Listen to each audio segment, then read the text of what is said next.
Assalamu alaikum. This is a video response to the Sewest tag about hijab and why we wear it and how it got started on that. But since I was not specifically tagged, I figured, oh, what the heck, I'm going to do it anyway. Maybe including a minor appearance by Mila. But I'm recording this instead of doing a live capture because I want to be able to read the questions. So if you see me moving my head towards the screen, sticking my eye in your face, well, that's just me going towards the screen so I can read the question. So there are 11 questions, and the first one is, how old were you when you started wearing hijab? As a Muslim, I actually started wearing it from day one, except for a few days when I first was hiding my Islam from my relatives until I, quote-unquote, came out of the closet. And I covered my hair with other things like a beret or a bandana. But on September 30 of 2009, I started wearing hijab pretty much full-time, except for those few times when I covered my hair in other ways. But before then, I had been experimenting with hijab. I had some amirs, much like the black one I got on now, underneath this unique hijabs scarf that I got on over it just for a little bit of funk. Actually, I'm going to turn the, oops. Yeah, there we go. That's a little better. But anyway, but I bought hijabs to wear to clients in case I was ever assigned a Muslim client when I was working as a home health aide. But since I never got that opportunity, I still kept them because I figured, one day they might come in handy. And no, Mila, that's not for kitties. It's not for kitties, Mila. My cat's trying to get into something that I don't want her to get into. That I was just finishing up my supper, and I have a bowl full of broth that I don't want her drinking, which I'll finish it off after I finish this video. But I just want to go ahead and do this. But anyway, so I was 43. So I'll be, yeah, I'm getting up there. So that might be a late bloomer for some people, but then, people come to Islam at different ages. But, so, other than that, I've just been basically wanting to cover all the time. Although I only slept in it once, but, I might do that if I need to really keep warm. But anyway, question 2. What or who influenced you to become a hijabi? Well, in my initial research into Islam, before I actually converted, I started watching all the hijabi videos and seeing how the different women wrapped their scarves around their heads and did different things with them and funked it up. And so I'm trying to do that. And then I got into doing my own tutorials to try to help other new hijabis or sisters who've been wearing hijab but just want to try to funk it up a little bit. So, and then of course I read the English translation of the Quran before I converted, and I saw about covering, and then of course being a former Christian, I knew there were women of the time of Prophet Isa, may peace be on him, they covered themselves not only for modesty but for practicality, just like hijabis do. There is a practical side to covering as well as modesty. So that was kind of a mixed bag there. Let's see. 3 is, how has hijab changed your life? Well, before I started dressing modestly, and after I lost my job, then I started to just start dressing a little more modestly, even though it was still summer I started wearing long sleeve shirts. Some of the looser ones I had at the time were just long sleeve shirts of the lighter material. And I stopped wearing my capris and shorts, and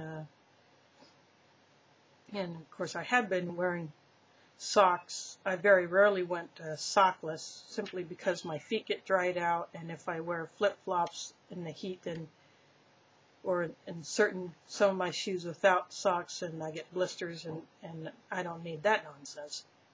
When you're in the health profession, you're on your feet all day, and you don't need any pain when you're on your feet all day trying to take care of patients. So, but that's basically, what I started to do before I converted. And I noticed that although I am not physically attractive, I will be the first to admit that, and I'm actually proud of that. I used to get yelled at, honked at, whistled at, by people who have nothing better to do than just look at women, especially when they're driving down the street and they're supposed to be paying attention to the road and not what's on either side, when I'm just walking to and from a bus stop. And, I got tired of that nonsense, and I wanted to stop it. So that's when the whole modesty thing started. And now I very rarely get that. Of course, most of the comments I get now are either if someone just wants to rip on Islam and rip on hijabis, well, that's their problem, not mine. So basically, I'm cutting out most of that crap. And also in this past spring, I started wearing half niqabs, not just for modesty, but because my allergies were just driving me up the wall backwards, and I needed something to keep the crap from getting in my nose and in my mouth. I didn't want to breathe it in, so then I just stuck with the light colored niqabs, like maybe this color or white, and light colors reflects the heat, so I'm cooler even though I still sweat like a pig. But and I have been doing the half niqabs in the winter, because when I put a scarf over my face like this and I'm trying to breathe, it's just too hard, and my glasses fogged up, and then that freezes, and you can't see where the crap. But anyway, so that's what that was all about. So, I'm like to call myself, or consider myself, a practical Muslim. I see multi-uses in an item. So, like a hijab not only covers your head for modesty, but if you have sensitive scalp or you're prone to sunburn, you keep that away. You keep bugs away. And because I live in the Crow City here in the winter, if I get crow bomb, then my hijab takes it and my head stays clean. But then I have to wash a hijab, but oh well, I got a whole bunch more. Okay, anyway, enough of that nonsense. Let's go on to the next one. Number 4 is, what does hijab mean to you? And to me, it's not just about covering the head. It's about modesty in general. It's about covering the whole body. And even though I live on the 3rd floor of a condo, I have nearly floor-to-ceiling windows. And when I have my blinds open, which I do for natural light, so I don't have to have the lights on all the time, I want natural light. So I open them up, and because people can look up into my window from the parking lot, I want to be covered. It's a protection, and like I said earlier, I don't get any of those unwanted attention from men who shouldn't be even looking at other women, let alone yelling or whistling at them. So it's modesty, it's practicality, it's pleasing Allah, and No one can say, you know, does your husband make you do it? Who's my husband? No one has told me who my husband is yet. So how can I be pleasing a husband with hijab if I don't know who my husband is? You know, and someone might ask me if your dad. Well, my dad died 2 years before I converted, and he never knew about me having an interest in Islam. So how can he say anything? Well, you know, if you think that, that's your problem. But anyway, that's you know, I see multiple thing. You know, I see practicality as well as modesty. Okay, on to number 5. How do you deal with the rude comments or stares you get due to being a hijabi? Well, if anyone stares at me, I don't know about it because I'm not paying attention to that. Someone has to tell me if someone is staring at me. And if someone stares at me, that's their problem. You know, but the rude comments, like I have been called terrorist, and you know, I heard a couple guys talking about me having a bomb in a box that I had one time when I was riding a bus during Ramadan. I just ignore them. I say a silent dua, asking Allah to guide them to the straight path of Islam, and I leave it at that. But if someone just asks me about it, you know, or just curious, then of course I answer them. But rudeness, I will not dignify that with a response. You know, it's between them and Allah. You know, it's their sin, not mine. Okay, the next one, let's see, 6 is, what is your favorite thing about wearing the hijab? I can be modest and basically do anything I want. I can wear any color I want, unless I get a job where I have to meet a color requirement. Then I'll just own multiples of that color, so I don't have to wear the same thing for weeks at a time before I can wash it. You know, and just like this, I like to funk it up. You know, I will layer just a plain mirror with something like this. I will mix 2 colors together that one might not think of mixing together just because I feel like it.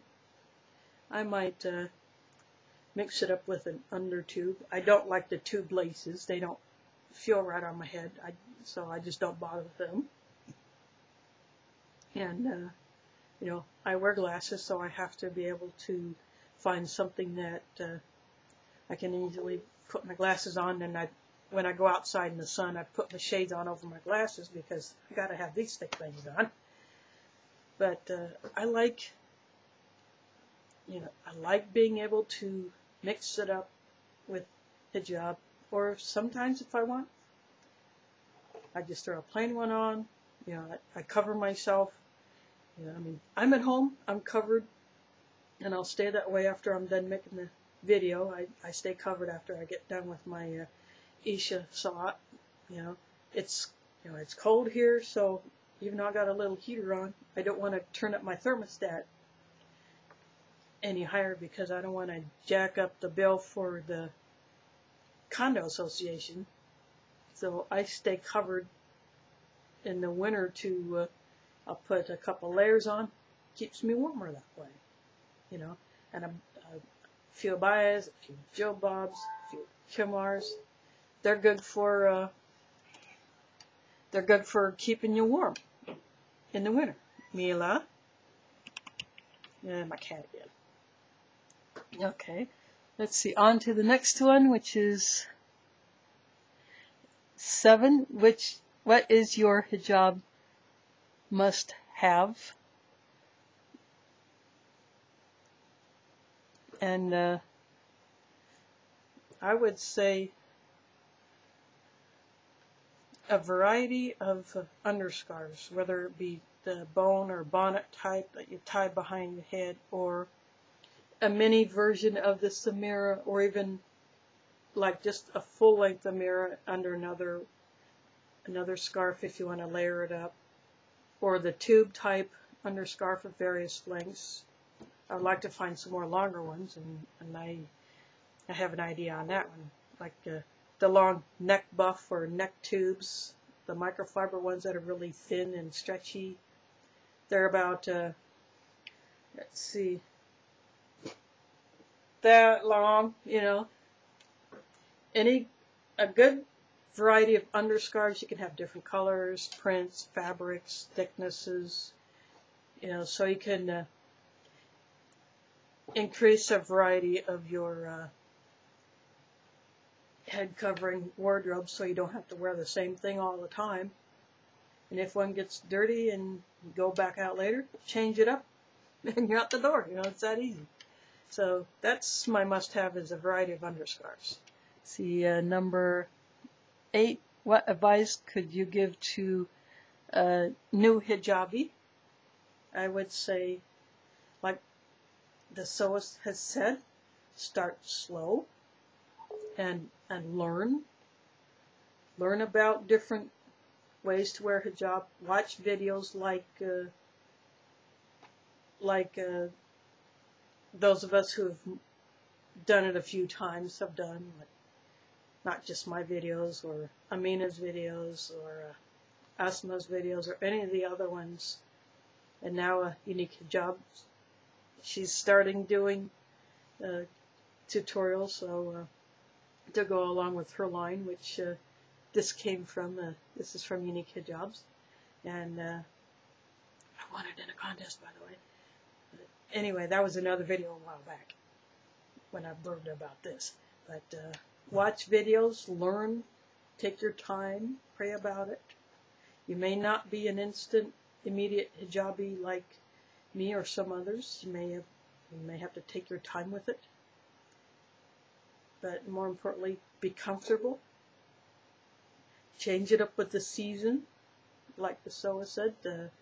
You know, light colors, light fabrics in the summer, breathable, warmer ones of the pashmina, or layer it up in the winter to keep warm. And you still may have to put a lid on it, like I did. I put a draped stocking hat on today when I went out to go do grocery shopping. I needed it. It was dang cold. So that's my advice, and there will be others. So, you know, others of you who watch the responses to this video, to the Sewest video, you know, combine all those advices, and I think you'll have it good. Let's see, next one, number 9. What is one hijab trend you never understood? I would say not fully covering the head, not fully covering the hair. And, you know, sometimes mine slips, but, you know, you just tuck it up and, you know, we'll have disobedient hairs, but there are some who do not take it seriously enough.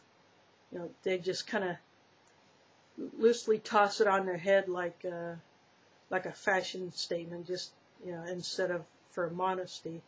But, you know, if you're going to wear a hijab, you got to do it up all or nothing. You got to paraphrase a poker term, you got to go all in with it. Otherwise, you know, it's not proper hijab. So that's one thing I haven't quite figured out, how some sisters can get away with not fully covering themselves. Let's see, 10 is, what do you think about the hijabi community on YouTube? If I could, I would be doing high fives on every single hijabi who gets on YouTube or any of the other sites like Facebook or whatever, and does things to help their brothers and sisters in Islam. You know, I do videos to help brothers too, like my khutbah summaries and just other things that are not related to hijab. You know, we try to help each other. That's what sisters are for. That's what, you know, that's what the family of Islam is. We are one family, we are one ummah, and we are supposed to help each other out. And so hopefully some of the things we do can do that. Let's see, the last question is, what question do you get asked about due to wearing the hijab? What you get asked the most about, I guess?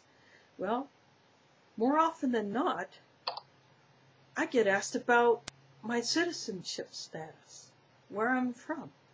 I've been accused of being a Bosnian. I've been,